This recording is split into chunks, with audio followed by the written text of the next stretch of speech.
दोस्तों ये कोई सोल्डरिंग करने का ट्यूटोरियल नहीं है, ये असली इलेक्ट्रॉनिक्स ट्यूटोरियल है। तो ये वीडियो बोरिंग तो ज़रूर लगेगी। अगर इस बहाने आपने छोड़ दिया तो बहुत कुछ इन्फॉर्मेशन आप मिस कर जाएंगे, और अगर ये वीडियो पूरा देख लिया तो इतना नॉलेज मिलेगा कि आप लाइक बटन को अपने आप दबा दोगे, बोलना भी नहीं पड़ेगा। तो ओके फ्रेंड्स, आइए कुछ सीखते हैं। हेलो दोस्तों, वेलकम फ्री सर्किट लैब में आपको स्वागत करता हूं। दोस्तों बहुत दिन हो गया फ्री सर्किट लैब में कोई भी सर्किट का वीडियो नहीं आया है, तो आज फाइनली एक सर्किट का वीडियो लेके आ गया हूं। ये जो सर्किट है ये आपका सिंगल सप्लाई से स्प्लिट सप्लाई बनाती है, मतलब आपका 012 सप्लाई से 606 बनाएगा या फिर 024 सप्लाई से 12012 बनाएगा। तो ये जो आईसी है ये आपका बहुत ही वेल नोन आईसी है और वेल अवेलेबल आईसी है, जो कि होम थिएटर के अंदर मिलता है 2030 ऑडियो एम्पलीफायर आईसी। ओके, तो ऑडियो एम्पलीफायर को हम दूसरा पर्पस के लिए भी यूज कर सकते हैं, उसका ही एक ट्यूटोरियल वीडियो है ये। दोस्तों पहले आपको सप्लाई के बारे में समझा देता हूँ, सिंगल सप्लाई और डबल सप्लाई में क्या अंतर होता है।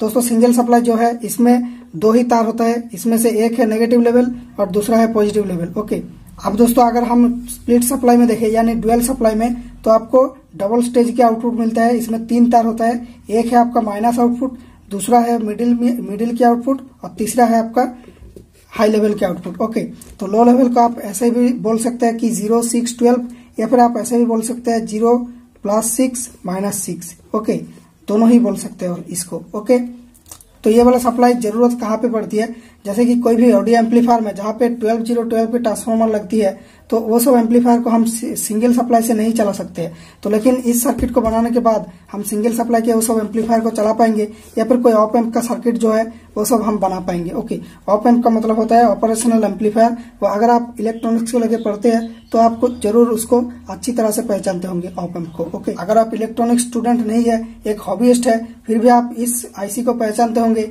यह है LM358 आईसी, तो इसको लेकर आप प्रोजेक्ट किया ही होगा। और दोस्तों इन सब आईसी को चलाने के लिए डुअल सप्लाई रिकमेंडेड होता है, फिर भी ये सिंगल सप्लाई से भी चलता है लेकिन डुअल सप्लाई से अच्छा चलेगा। ओके, अब दोस्तों स्प्लिट सप्लाई में एक चीज आपका होना चाहिए, जैसे कि आपका ये पॉजिटिव से नेगेटिव की तरफ तो करंट जाएगा ही, उसके साथ साथ में आपको पॉजिटिव से ग्राउंड मतलब 0 की तरफ भी करंट जाना चाहिए, और 0 से करंट बाहर निकल के माइनस की तरफ करंट जाना चाहिए। अगर ये क्राइटेरिया सेटिस्फाई करता है तो ये सप्लाई आपका स्प्लिट सप्लाई बनेगी। तो वही सप्लाई हम इस आईसी से बनाएंगे। तो इस आईसी का खासियत ये है कि ये जो 4 नंबर के आउटपुट पिन, ये करंट की सोर्स और सिंक दोनों बन सकती है। सोर्स का मतलब है ये करंट बाहर भेजेगा, और सिंक का मतलब ये करंट अंदर खींचेगा, दोनों ही कर सकता है ये आईसी। इसलिए हम इसको स्प्लिट सप्लाई की तरह यूज कर सकते हैं। इसकी जो आउटपुट पिन वो बनेगी ये मिडिल वाली पिन, तो इसमें करंट सिंक भी होगा और सोर्स भी होगा। ओके, तो दोस्तों आइए इस सर्किट को बनाते हैं और देखते हैं कैसे ये काम करता है, और लास्ट में इसका लोड रेगुलेशन का भी हम देखेंगे। लोड रेगुलेशन का मतलब है इसमें अगर हम लोड डाल देते हैं, मतलब मान लीजिए एक साइड में हमने लोड डाल दिया और दूसरा साइड में नहीं डाला, तो ये अगर ये मिडिल की स्टेट को 6 वोल्ट के आसपास मेंटेन कर सकता है, तो ये हम मानेंगे कि ये सप्लाई हमारा अच्छा सप्लाई है। और अगर ये मेंटेन नहीं कर पाता है, मतलब लोड देने से ये मान लीजिए 2 वोल्ट हो जाती है, और ऊपर लोड देने से ये हो जाती है 8 वोल्ट या फिर 9 वोल्ट हो जाती है, तो मानेंगे कि ये सप्लाई अच्छा सप्लाई नहीं है। और इस सप्लाई का हाईएस्ट लिमिट क्या है, एम्पियर लिमिट, वो भी आपको बताऊंगा वीडियो में आगे। तो आइए इस वीडियो को शुरू करते हैं। दोस्तों इस सर्किट का कनेक्शन बहुत सिंपल है। आपको एक TDA 2030 आईसी लेना है। ये होम थिएटर के अंदर रहता है, मार्केट में आपको मिलेगा 15 से 20 रुपया या 25 रुपया भी ले सकता है डुप्लीकेट का, और ओरिजिनल का प्राइस 50-60 रुपया है। डुप्लीकेट और ओरिजिनल में फर्क ये है, डुप्लीकेट ज्यादा गर्म होती है और ओरिजिनल कम गर्म होती है। इसके लिए मेरा एक वीडियो है, डिस्क्रिप्शन में आपको मिल जाएगा। और दोस्तों साथ में चाहिए 2 10K की रजिस्टर, और ये जरूरी नहीं है कि ये 10K ही हो, ये आप 1K से 100K तक ले सकते हैं, लेकिन दोनों का वैल्यू सेम होना चाहिए। अब दोस्तों सर्किट बनाते हैं। तो इस आईसी में आपको 5 पिन दिख रहा है। 5 पिनों में से ये जो है ये आपका सप्लाई का पॉजिटिव पिन, मतलब इस आईसी को जो वोल्टेज आप सप्लाई देंगे उसका पॉजिटिव पिन ये है, मतलब 5 नंबर की। 3 नंबर की है इसकी नेगेटिव पिन, मतलब इसकी सप्लाई की नेगेटिव। ये 3 नंबर की पिन हीट सिंक के साथ कनेक्टेड रहती है, तो इसमें भी वोल्टेज दे दे तो भी चलेगा, नेगेटिव। ओके, और जो है 4 नंबर का पिन ये है आपका आउटपुट पिन।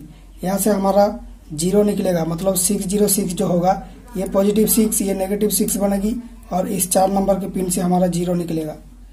और दोस्तों रही बात 1 और 2 नंबर पिन की, तो ये दोनों है इनपुट पिन। ओके, तो इसमें से आपको 2 नंबर के पिन को आउटपुट के साथ शॉर्ट करना है, मतलब 2 नंबर की पिन को 4 नंबर के पिन के साथ शॉर्ट कर देना है। ओके, और दोस्तों 1 नंबर की पिन में 6 वोल्ट देना है। इस पिन में आप जितना वोल्ट देंगे उतना वोल्ट आपका इस आउटपुट में मिलेगा।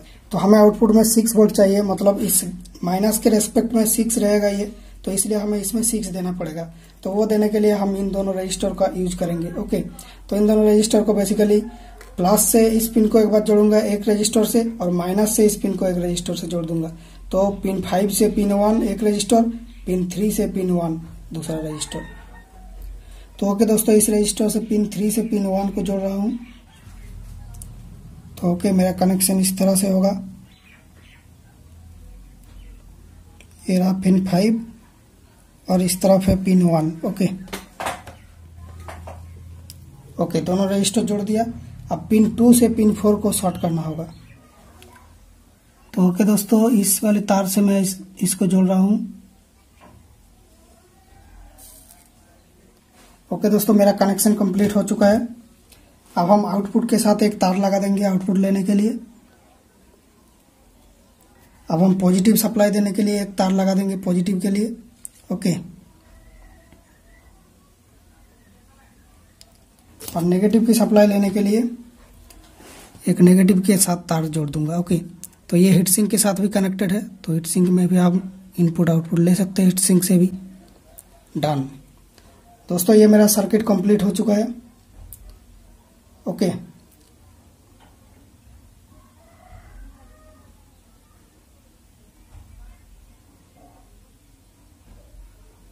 तो दोस्तों ये है मेरा 12 वोल्ट की सप्लाई। ओके, ये जो लाल तार जा रहा है ये एक लाइट लगा हुआ है कैमरा के पास। दोस्तों ये दोनों तार मेरा यूपीएस से आ रहा है 12 वोल्ट की। ओके, तो ये है माइनस टेप लगा हुआ और ये है प्लस। तो प्लस को प्लस में जोड़ूंगा इस वाले तार में, येलो में, और माइनस को जोड़ना होगा हीट सिंक के साथ या फिर इस ब्लैक में। तो मैं हीट सिंक के साथ जोड़ देता हूँ। तो ये मेरा आईसी चालू हो चुका है। अब आउट पिन में यानी जो ग्रीन तार है इसमें 6 वोल्ट मिलना चाहिए। दोस्तों हम इनपुट में दे रहे हैं कितना, 12.5 वोल्ट, और आउटपुट में कितना आ रहा है 6.3 वोल्ट, 6.4 वोल्ट। ओके, अब दोस्तों इस पिन के साथ पॉजिटिव को देखते हैं। तो इसमें 5.1 वोल्ट, मतलब एक तरफ 5 वोल्ट एक तरफ 6 वोल्ट। तो पूरा बैलेंस नहीं हो पाया, लेकिन लगभग ठीक है हमारा काम चलाने के लिए। तो ये 606 बन गया। ओके, थोड़ा सा इंस्टेबिलिटी मिला क्योंकि ये सब आईसी परफेक्ट नहीं होता है, तो इसलिए हमें क्या करना पड़ेगा, अगर हमें 606 ही चाहिए पूरा एक्यूरेट, तो हमें इन दोनों रजिस्टर की वैल्यू को थोड़ा सा चेंज करना पड़ेगा, या फिर किसी एक रजिस्टर के साथ आप एक पॉट लगा सकते हैं, उसको घुमा घुमा के आप इस वोल्टेज को ट्यून कर सकते हैं। ओके, अब दोस्तों इस वोल्टेज की स्टेबिलिटी बढ़ाने के लिए आप 2 कैपेसिटर ले सकते हो। 2 कैपेसिटर का सीरीज में जोड़ना है, मतलब एक का माइनस को दूसरा का पॉजिटिव के साथ जोड़ना है। ओके, इस तरह से।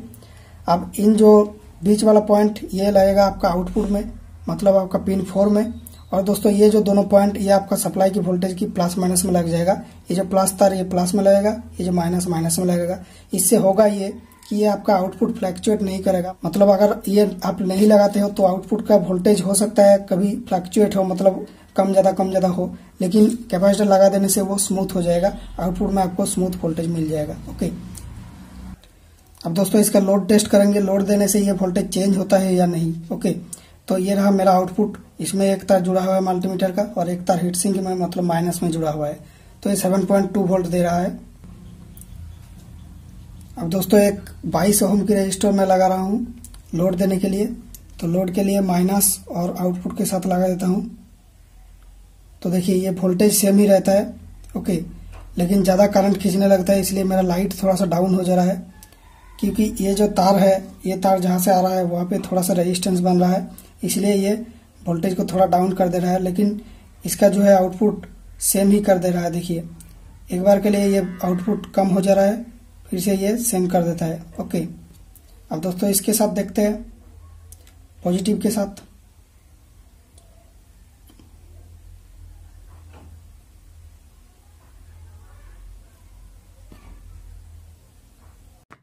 दोस्तों 22 ओम अगर हम 6 वोल्ट में लगाते हैं तो 300 मिली एम्पेयर जैसा करंट फ्लो होती है। तो ये 300 मिली एम्पेयर करंट में 1 वोल्ट की अप डाउन हो रहा है। 6.1 से 7.1 के बीच है ये वोल्टेज। तो इस पावर सप्लाई को मैं 6 आउट ऑफ 10 स्कोर दे सकता हूँ। ये काम चलाने के लिए ठीक है। तो इससे आप 1 एम्पेयर के नीचे यूज कर सकते हैं बेसिकली, और 2 एम्पेयर तक भी यूज कर सकते हैं, लेकिन मैं टेस्टिंग नहीं कर पाया। एक बार मैंने एक बल्ब को कनेक्ट कर दिया था इसके आउटपुट में बिहाइंड द सीन, तो इसलिए ये बल्ब 3.5 एम्पेयर करंट डिमांड करती है और ये सप्लाई ख़राब हो गया, ये आईसी ख़राब हो गया। लेकिन इसका आईसी का डाटा शीट बोलती है कि इसके अंदर एक शॉर्ट सर्किट प्रोटेक्शन है, लेकिन वो प्रोटेक्शन ट्रिगर नहीं हुआ, आईसी ख़राब हो गया। तो पता नहीं इसके पीछे क्या रीज़न है, किस वजह से ये प्रोटेक्शन ट्रिगर नहीं हुआ। तो हो सकता है ये आईसी डुप्लीकेट है और इसके अंदर वो प्रोटेक्शन दिया ही नहीं है। और इसकी डाटा शीट क्लेम करता है ये 3 एम्पियर मैक्सिमम दे सकता है, लेकिन ये भी मुझे विश्वास नहीं हो रहा है। तो इसलिए मैं आपको बोल सकता हूँ कि ये लगभग 2 एम्पियर तक ठीक है। तो आप 2 एम्पियर तक इससे ड्रॉ कर सकते हैं, और इसकी 0 पिन को ग्राउंड में या पॉजिटिव में शॉर्ट नहीं करना है कभी भी। तो ये आईसी ख़राब हो जाएगा और आपका सप्लाई डैमेज हो जाएगा। तो अनफॉर्चुनेटली बीच में ये आईसी ख़राब हो जाने के कारण मैं इसकी टेस्टिंग आगे नहीं कर पाया। तो आप इसकी टेस्टिंग कीजिए ज़्यादा करंट देके, और कितना तक ये ठीक है आप कमेंट्स में बता देना। तो दोस्तों thank you for watching guys. ये वीडियो कैसा लगा कमेंट्स में बताना। अगर पसंद आया वीडियो तो लाइक कर देना, और अगर इस तरह के वीडियोज आपको देखना पसंद है, जैसे कि इलेक्ट्रॉनिक्स ट्यूटोरियल, इलेक्ट्रॉनिक्स कैसे काम करती है, नया नया सर्किट बनाने का आइडिया, या फिर कुछ रिपेयरिंग की टिप्स, तो आप इस चैनल को सब्सक्राइब कर लेना। और दोस्तों thank you for watching guys. मिलते हैं नेक्स्ट वीडियो में कुछ और इंटरेस्टिंग टॉपिक के साथ। Thank you for watching.